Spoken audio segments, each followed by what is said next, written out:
Hi, Joe Cerrone. Welcome to CAD 230 Introduction to SolidWorks in our weekly Zoom classroom meeting.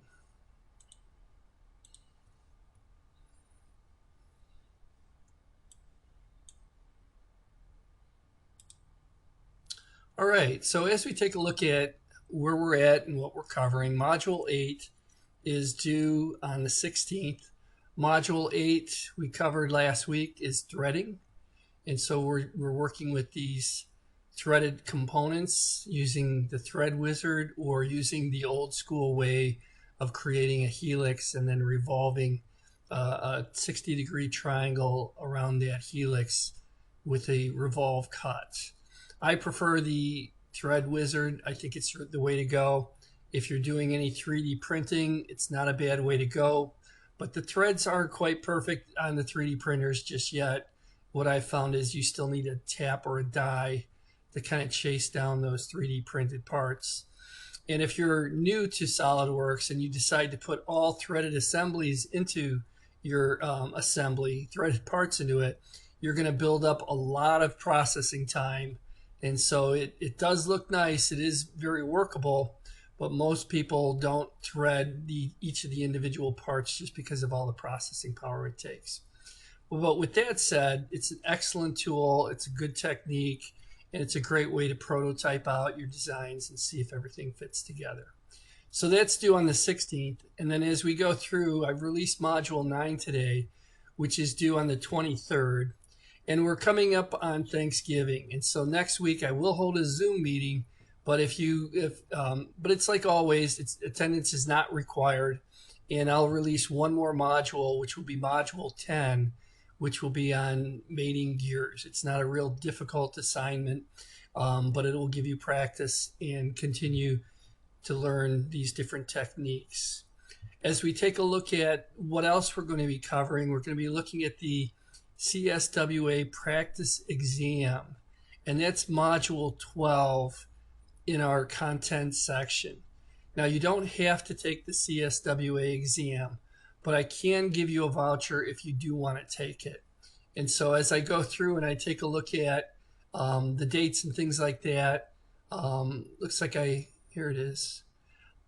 I have these different certifications that I can give. And so I can provide you with a CSWA voucher, and it gives you a month to take that exam. If you're in the 3D printing class, you can get a CSWA with an additive manufacturing certificate also. And this is really a nice exam if you're into prototyping. And if you're looking for something to build on, think about the CAD 107 class, Introduction to 3D Printing. I'm running it online, and I'll have in-person classroom time for those of you who are interested in working on an industrial design certificate or working on your SolidWorks certificate. So with that said, back to the main splash page. We're coming to a close for the course. We'll have the final exam on December 7th. So I released the practice exam a week before. So the practice exam comes out at the end of November. And then the final exam is December 7th. And the final exam is my final exam. Okay, it's very much like the midterm exam. It'll cover the chapters that we have covered for the course. There will be an assembly modeling problem on that. And then if you decide that you want to take the CSWA, I'll give you the voucher, and it'll be good for 30 days. If you pass the CSWA exam and you tell me about it before grades are due, you will get an A for the course. So as we go through, and as I say that, I believe I can do that as long as you have, that exam and you do well with it, because that's really our ultimate goal. All right, and so as we go through and we take a look at Module 9, Module 9 is bottom-up assembly. And if we take a look at the content for that, when we work with bottom-up assembly modeling, we're working with pre-made parts. And most people will do kind of a combination of top-down and bottom-up assembly modeling. Bottom-up assembly modeling is easier because you take your pre-existing parts and then you assemble them using what's called mates. And so as we go through, this is what really makes SolidWorks one of these great programs to work with. And it looks like I've got to log back in. Let's hope not. Let's read now. There we go. All right, and so as we look at bottom-up assembly modeling, some of these components we've already created, and so we did these with our revolved parts. And so essentially what we're going to be doing is working with an assembly drawing. We'll create mates, we'll move these components, we'll rotate them, we'll place these different types of mates like concentric, and we'll work with these other aspects and tools for the program. To start off a program for an assembly, what we'll do is we'll start off with a new assembly, and then we'll browse out and we'll look for the parts to assemble for that. Now I believe the parts that I have, you should have these parts already. If I take a look in the D2L,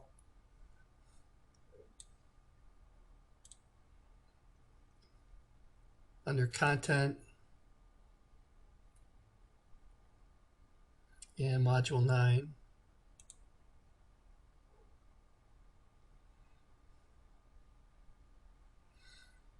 I do have the parts for you. And so you can download the ball joint assembly and the gate assembly. And it looks like I have some additional information if you'd like to do a bonus project. I have this pulley wheel that's there. Now what you may notice is in the ball joint assembly that there is a component missing. Now I did not give you these components because you already have them. We did this in chapter 3.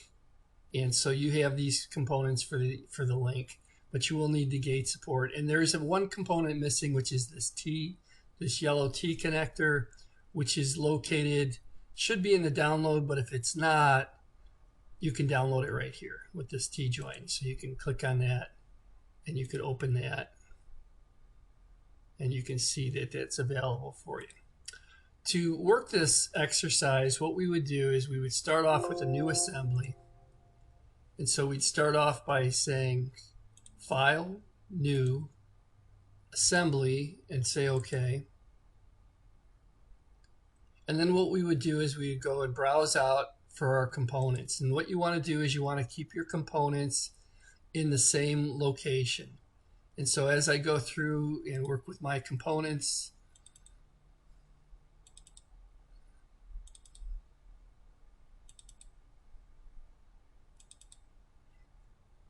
I would start off with the center ball joint and open that. And what they tell you to do is go to your view, hide show, and show your origin. So you can see where the origin of the part is located. And the first part is located at the origin and it's fixed. And so you'll have an F on it. You can float the part by right-clicking on it, and you can float it and then reorientate it to a different direction, but you don't need to for this exercise as we start to walk through it. Continuing on, if we go back to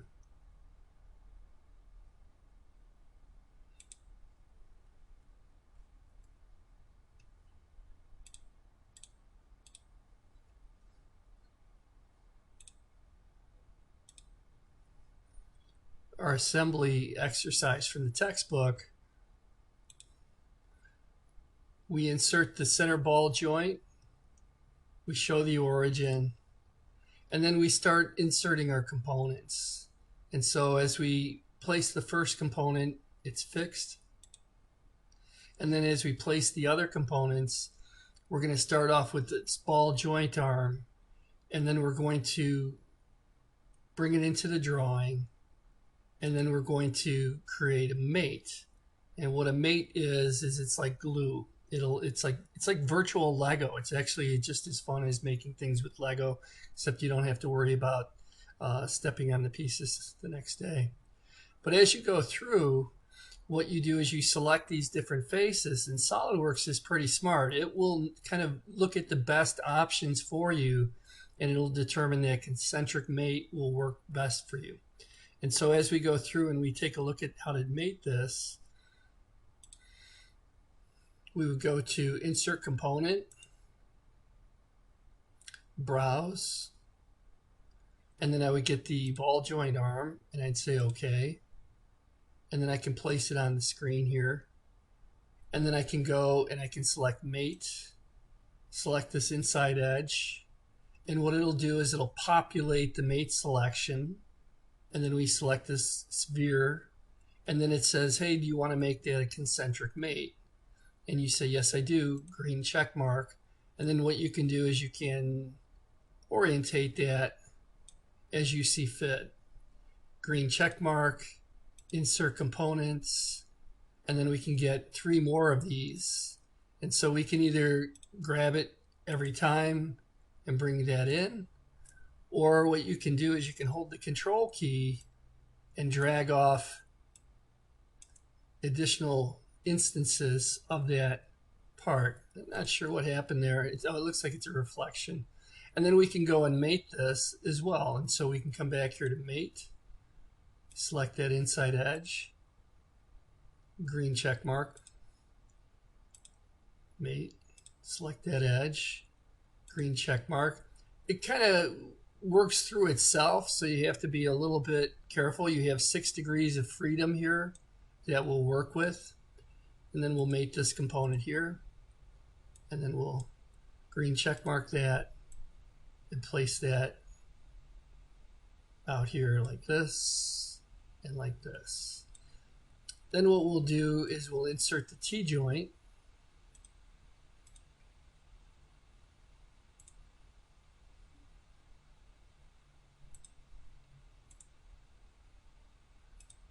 And again, you can hold the control key and drag off an instance of it. And then we'll mate that. And so what we'll do is we'll come back to the mate. I'm going to clear this out because I was selecting, and I'll select this and this.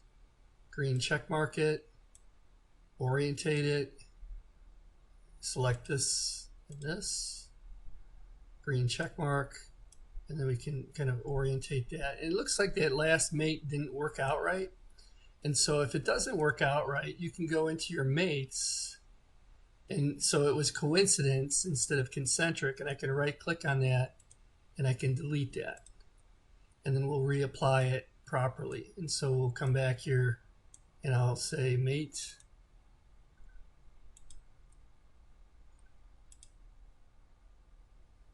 Doesn't want to cooperate.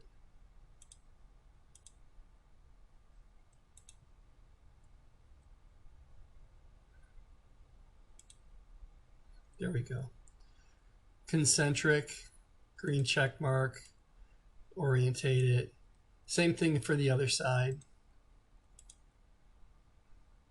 Concentric, green check mark, concentric, and then we'll orientate that.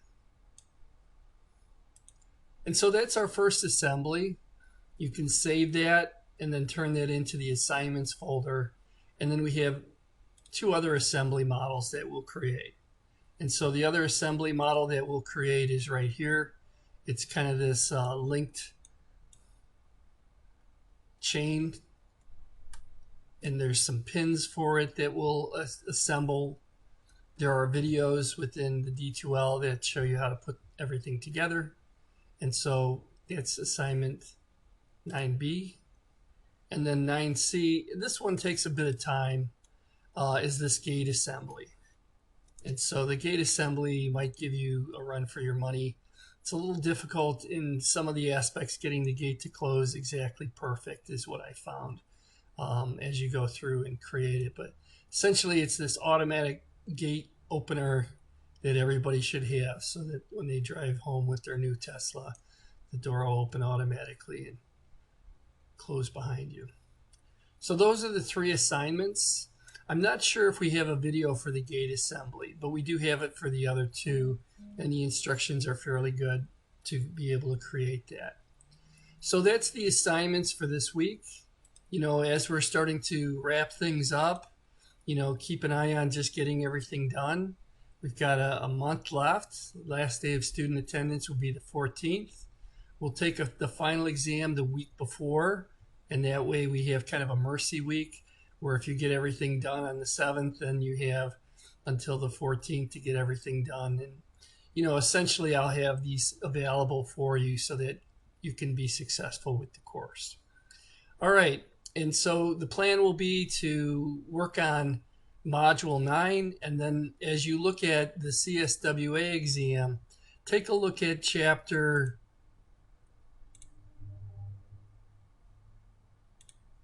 I think it's Chapter 21 if you're planning to take the CSWA exam. And they don't call it 21 anymore. They just call it the CSWA exam. And I can give you a voucher if you are interested in taking it. The voucher's good for a month, and it's worth $100. And it's a great way to see where you stack up as far as, credentials. If somebody comes into my office and says, I'd like to teach a class, and they have a CSWA, I have a good feeling that they can teach the basic SolidWorks class without a problem. The CSWA exam is 3 hours, so it is pretty rigorous, and it goes through these different drafting competencies. We didn't do a lot of drawings for this, and so you may have to do a little bit of research on it, but it's pretty straightforward. They have 5 questions on drafting, and then they have 4 part models that you'll create. And so here's the first one, and this was very similar to the part that I created when I took the CSWA exam. So the idea is to practice on these CSWA exams, which I'll release the end of November in our practice exam. We'll practice, and then we'll take the final exam. You don't have to take the CSWA exam, but if you do decide to take it and pass it, it's a nice feather in your cap, and it shows that you have the ability to keep up with the industry as it's going. With that, the assembly model is kind of toward the end here.